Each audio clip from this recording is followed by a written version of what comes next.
सुधीर पवार जी हैं, जो योजना एक उपाध्यक्ष भी रहे समाजवादी से हैं, मैं आए और अपना विचार रखे। हमारे बीच में हरीश भैंसवाल साहब, उनका स्वागत है। आओ जी। और इन्होंने हमारी वाणी को सुनकर, हमारी बात को सुनकर, और ये नहीं कहने लगे, इन्हें रामपाल मास्टर जी है कसेरवे से, कहने लगे भाई सिर्फ फूलना ना छोड़ दो, ये आदमी तो ठीक है, तो इन्होंने मुझे टोपी उड़ाई थी, इतना सूरज चांद रहेगा, इतने का मेरे दिल में नाम रहेगा। लो जी। सभा की अध्यक्षता कर रहे मनीराम मलिक जी पुराना गांव के, हमारी खास सरदारी, और मेरे से पहले जो वक्ता रहे पार्टी के दीगर नेता अनवर भाई, ऋषिराज जी, सबसे ज्यादा आज थोड़ा लंबा बोल लो, मैं बोलता नहीं लंबा कर लो जी, आ जाती है। हम यहां पे जो बैठे हुए, जो ताकत है हम लोगों के पीछे, वो ताकत 75,000 किसानों की है जिनका बोर्ड है यहाँ पे। हम उनके प्रतिनिधि के तरीके से बैठे हुए, चाहे मिल में बैठे हुए हो, चाहे सोसाइटी में बैठे हुए हो, चाहे बीएम से बात करने जा रहे हो, हम आदमी नहीं होते उस समय। हम 75,000 जो बोर्ड के लोग हैं, जिनका गन्ना यहां पे खड़ा हुआ खेत में, उनके प्रतिनिधि हैं। ये धरना शुरुआत हुई, जब धरने की शुरुआत हुई उस समय कौन सा महीना था? अगस्त 21 अगस्त में किसान अपने खेत में गन्ने की फसल की तैयारी करता है, जो और किस लिए करता है कि उसे उस फसल से पैसा मिलेगा। तो अगस्त में किसान को यह उम्मीद थी कि यह सरकार किसानों की बात मान के, उनकी सुध लेके, क्योंकि धरना जब जिसने शुरू किया था, महात्मा गांधी जी ने धरना शुरू किया था, धरने का मतलब होता था कि यदि कोई संवेदनशील सरकार है, वो सरकार इनकी बात सुन के, जो धरना दे रहे हैं उनकी बात सुनकर मान लेती थी। और पहला धरना किसानों से ही शुरू हुआ था और किसान की जीत हुई थी पहले धरने में ही। वो धरना जो जिस सरदार पटेल जी ने दिया था, जिसे हम बारडोली सत्याग्रह कहते हैं, वहां से शुरू हुआ था। और सारे धरने फिर इसीलिए शुरू होते हैं कि किसान की बात सरकार इस धरने के माध्यम से मान लेगी। और ये धरने के पीछे भी शायद यही मकसद रहा होगा, जो धरना पर लोग बैठे थे, कि हम अपना सब कुछ छोड़ के, काम धंधा छोड़ के यहां पे इसलिए बैठेंगे कि हमारी बात कोई सुनेगा। आज 90 दिन के बाद में यह स्पष्ट होगा कि आपकी बात कोई नहीं सुनता। ये बात की सुनवाई नहीं हो रही। यदि सुनवाई होती तो ये आज 90 दिन ना होते। यहां जब मैं आया पिछली बार, तो मुझे ये जिम्मेदारी दी थी कि मैं किसानों के धरने के बारे में लखनऊ में बात करूं। मैं कैंप कमिश्नर के पास गया, मुझे सरकार में काम करने का थोड़ा सा तजर्बा है, सरकार में काम किया तो ये पता है कि सरकार कैसे काम करती है। कैंप कमिश्नर के पास गया, उसने कागज रख के दिखाया कि मेरे पास शामली मिल का, मैं शामली मिल की समस्या में उलझा हुआ। शामली मिल का मामला ऐसा है, हम लोग कोशिश कर रहे हैं कि शामली मिल को बेच के किसानों का भुगतान कर दे। बेचने में 2 अड़चन है। पहली अड़चन है कि ये जमीन लीज पे है, इसकी लीज अगले 9 साल में खत्म होगी, तो जब तक ये चलेगी तब तक तो जमीन ये लीज पे रहेगी। उसके बाद ये फैक्ट्री इसलिए बिक नहीं सकती। इसके पास कुछ जमीन यहां उधर है जहां मल्ली डलती है, उनने उन्हें भी बुलाया था, जो आवास विकास के लोग हैं, कि ये जमीन बेचकर हम 200 करोड़ रुपया वो किसानों का बकाया भुगतान कर दे। लेकिन वहां जब बताया गया, जमीन का जब उपयोग दिखाया गया, उस जमीन के उपयोग में पता चला कि ये जो जमीन है, ये ग्रीन बेल्ट में है, यहां खाली पार्क बनाया जा सके, पेड़ बनाया जा सके, मकान नहीं बनाया जा सकता। तो आवास विकास ने जमीन को खरीदने से मना कर दिया। अब जो स्थिति बनी, एक तो ये मिल वाला पैसे दे, ऐसा सरकार पैसे दे।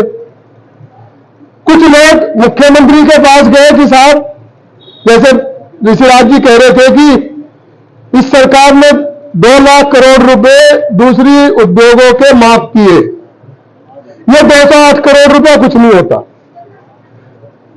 कि आप एक बार ये मिल चलवा दो, 208 करोड़ रुपया किसानों का दे दो, मिल से आप भुगतते रहो। मुख्यमंत्री ने कहा कि किसान जाने और मिल जाने सरकार कुछ नहीं करेगी, सरकार ज्यादा इतना करेगी कि वो मिल वाले को उठा के आरसी कटवा के जेल में डाल देगी, इतनी बात सरकार करेगी। तो दो पक्ष हो, तो सरकार आपका पैसा नहीं देना चाहती, मिल के पास, सरकार के पास कोई तरीका नहीं कि मिल से आपका पैसा वापिस करवा दे। तो हम जहां खड़े हैं वो लड़ाई मिल के साथ साथ सरकार से भी है, ये बात मान लीजिए कि ये लड़ाई मिल से नहीं पूरी होनी, ये सरकार के साथ लड़ाई है। पैसा तो सरकार को ही दिलाना पड़ेगा, चाहे वो मिल वाले से दिलावे, चाहे वो लोन देकर दिलावे। इसकी मैं एक छोटी सी कहानी और बताता हूं। दिल्ली में मिल मालिकों की एक मीटिंग होती है, उस मीटिंग में ये बात हो रही थी कि गन्ने का रेट कैसे तय हो, कितना तय हो। तो गग्गर मिल 15-20 रुपए ज्यादा दे रहा था और शामली मिल में पेमेंट नहीं हो रहा था। तो मैंने कहा मेरा कौन सा भुगता, कौन सा रेट, जब एक मिल तो पेमेंट नहीं कर पा रहा और अगले दूसरा मिल 15 किलोमीटर दूरी पर वो 20 रुपए का वो नगद में भुगतान दे रहा। तो मिल का मालिक आया, इसने कहा कि साहब आप मेरे से क्या नाराजगी है। मैंने कहा मैं जानता भी नहीं तुम्हें, तुमसे क्या नाराजगी होगी, मुझे तो जान पहचान नहीं है। उसने कहा कि मैं इस मिल का मालिक हूं, सामने वाले मिल का। मैं कहा यार तेरे से तो नाराजगी क्या, गुस्सा भी होना जरूरी है कि तो भुगतान ही नहीं कर रहा, लेकिन भुगतान क्यों नहीं कर रहा। उसने कहा ये बात मेरा जीएम बताएगा। मैं कहा अपने जीएम को भेज देना मेरे पास में। वो जीएम खोकर थे उस समय, खोकर मेरे पास आया गांव में। उसने कहा कि साहब हम लोगों के पास में पैसा नहीं है इसलिए भुगतान नहीं कर रहे। सीधी बात कि हम पे पैसा नहीं है इसलिए भुगतान नहीं कर पा रहे, मिल पुराना होगा, हम जो कुछ भी पैसा मिल रहा वो इस मिल के टेक्नोलॉजी बदलने में लगा दे रहे। लेकिन एक रास्ता आप निकलवा सकते हैं क्योंकि आप सरकार में है कि कोऑपरेटिव के पास में 50 करोड़ रुपया बचा हुआ और हमारे पास चीनी है, चीनी पे हमें 50 करोड़ रुपया दिलवा दो। तो मैं कहा लाइए आप लिख कर ले आइए। तो लिख कर चिट्ठी लेगा, चिट्ठी है मेरे पास। उसमें कहीं जिक्र नहीं था कि यह भुगतान हम किसानों को करेंगे 50 करोड़ रुपए का। मैंने फिर वापस भेजा कि इसमें लिख कर लाइए, क्योंकि मेरा तो मकसद किसानों के साथ में है। मैं तो राजनीतिक पार्टी में हूं, कोई ना कोई यदि किसान खुश नहीं होंगे तो मुझे क्या लेना देना मिल से। दोबारा चिट्ठी लिख के लेगा और बाई चांस उस दिन ऐसा हुआ, शाम को मैं गया, केन कमिश्नर थे उस समय वित्त सचिव थे राहुल भटनागर जी। मैंने उनसे कहा अखिलेश जी से, जब मुख्यमंत्री थे, मगर साहब ये 50 करोड़ रुपया यदि मिल को मिल जाए तो शामली में थोड़ा बहुत हम लोग भी लोगों को कह सकते हैं ये सरकार किसानों के लिए बढ़िया सरकार है। उन्हें कहा दे दीजिए। उनसे जो फाइनेंस सेक्रेटरी थे कि जब रोजर साहब कह रहे तो उनके कहने को 50 करोड़ रुपए दे दीजिए। तो हमें बहुत प्रसन्नता हुई कि साहब ये तो मजा आ गया, आज तो हम लोग जाके कहेंगे हमने इतना बड़ा काम करवा दिया। इसके मालिक को फोन किया, मैं कहा आप कल लखनऊ आ जाए, 50 करोड़ रुपया सरकार देगी। उसने कहा मेरा जीएम बताएगा, जो आप कह रहे हैं वो वार्ता चल रही है। उसने कहा मेरा जीएम बताएगा। जीएम साहब खोकर साहब थे जो यहाँ के थे, उसे फोन किया, उसने कहा मालिक बताएगा। मालिक से कहा, उसने जीएम से फिर दूसरे दिन फोन किया मेरे साथ, मुख्यमंत्री जी मुझे पूछ रहे थे वो आपका क्या हुआ जो आप पैसे कह रहे थे किसान के लिए देने। तो 5 दिन जब हो गए तो उसने कहा खोकर में, कहना साहब उस पैसे का ब्याज कौन देगा। ये आदमी, ये मिल आपको कोई भी पैसा ब्याज पे लेकर देने वाला नहीं है, कुछ भी। इन्हें फ्री में किसान के पैसे से मिल चलाने की आदत पड़ गई। और अब धीरे धीरे जैसा मैं देख रहा, हम लोग यही बात नहीं करते, हम लोग तो पूरे इलाके में घूमते हैं। इस धरने का दबाव जितना मिल मालिक पे है उतना ही किसानों पे भी है। एक समझदारी की बात तो करनी चाहिए, समझदारी की बात हमारे खार चौधरी जी है ये करेंगे। और जहां तक 2 धरने की बात है, ये 2 धरने अलग अलग, तो जब मांग रखे तो धरने 2 क्यों है। और इस बात ये धरना इसलिए सफल है कि यहाँ आप मिल में बैठे, ये लोग मिल में बैठे, आप सोसाइटी में बैठे।